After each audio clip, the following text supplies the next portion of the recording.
He who stands before me, Daniel Diggle, 21 years old, how do you plead to the crimes you have been accused of? After the Industrial Revolution established the nation, hard-working families moved to the city in hopes of finding work. Specifically here in Nottingham, in the hosiery industry, where weaving frames were worked on by entire families. The framework knitting machine was one of the earliest industrial processes, and we served as the technological backbone of the textile trade. In the changing world, the weaving loom has had some more inventions. For example, the flying shuttle, which has revolutionized the process of weaving. Looms now produced in a day what once took a week, with the intention to produce cloth as cheaply and efficiently as possible. But in light of the revolution and these new machines appearing around Nottingham, put skilled men out of work. Me and people like me have become obsolete. In went the machines and out came the men, destroying our way of life. These skills were passed down through generations. By keeping my skills keeps my freedom. Our wealth lies in our labour. Before, all the knitting was done in cottages. The whole family pitched in to make ends meet. But now we can barely cope. We can't afford food. We've had to sell things like my mother's wedding ring. I'm one of the lucky ones. They put the younger men on the machines, but if I get the cut, my family won't be able to afford to live. New sources of power promise a world of ever-increasing wealth, but I hear the insults. They mutter on the street as we scavenge for scraps of food, as poor as a stockinger, they called me. As money was no more and food became scarce, we resisted the revolution, decided to rebel. I was sworn into brotherhood. I do declare and solemnly swear that I will never reveal the persons who comprise in this secret committee. Multiple nights, we wore masks. We took axes to the machines and smashed them into pieces, demanding our jobs back. We marched by night, sang and chanted. Luddites that had done this in the past risked up to 7 years in prison. But it's even more dangerous now, as a law had passed to make frame breaking a crime, punishable by death. But it's what we have to do. Rebellion is an action, and you need to bloody well act. What other course of action is there for desperate men other than desperate deeds?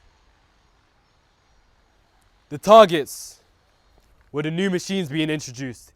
It was those that posed behind our masks and into the night. However, one night, things went wrong.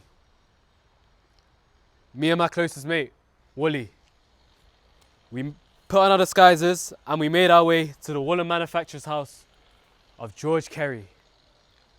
That bastard owns all the looms and is responsible for putting me and countless others out of work. We unhooked the latch, broke in, seized his family, took them all at gunpoint. Kerry broke free and fought back and grabbed Wooly and this gun. I panicked. I held up the pistol to him. And I shot him 3 times in the head.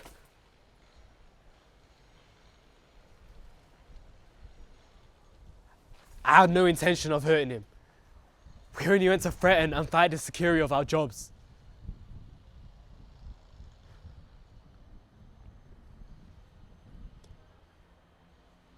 Despite things being hard, I had a happy childhood. I grew up with 6 siblings, so it was never dull. Mum and Dad were loving, and they gave me everything they could.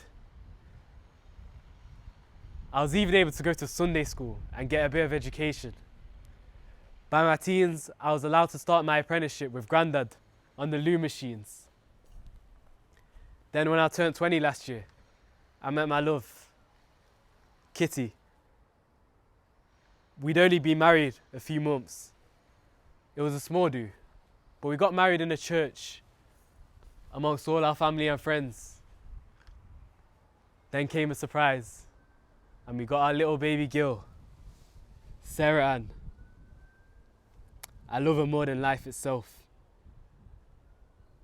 When I earned enough money, I wanted to move out of Nottingham for a better independent life, maybe somewhere peaceful in the country where it's not conserved by the upper class.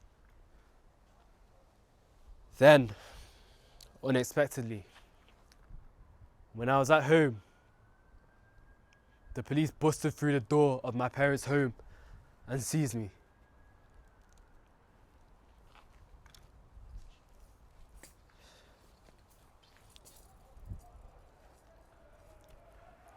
How do you plead? I freely acknowledge my guilt with respect to the particular crime for which I am to suffer. Yet I declare that when I entered George Kerry's house, I had no intention of taking away his life, and that until he sees Wooly, I never thought of injuring him. The judge stood before me and announced that on Tuesday the 18th of March, 1817, Daniel Diggle is to be hanged from the steps on the Shire Hall, charged with attempting to shoot Mr. George Kerry of Radford. I also acknowledge that I took part in the frame breakings that have taken place in the city over the last 8 months. I do not, however, publicly mention the names of my associates, as it is my most anxious hope that they will take warning from my unhappy fate and escape the miseries which I now experience. I want to make it clear that these frame breakings weren't a nonsensical act of violence, but desperate measures taken from those who felt neglected by the government. Daniel Diggle, you shall be taken from whence the place you came, and thence to the place of execution, there to be hung from your neck till you are dead, to the bitter pains of eternal execution.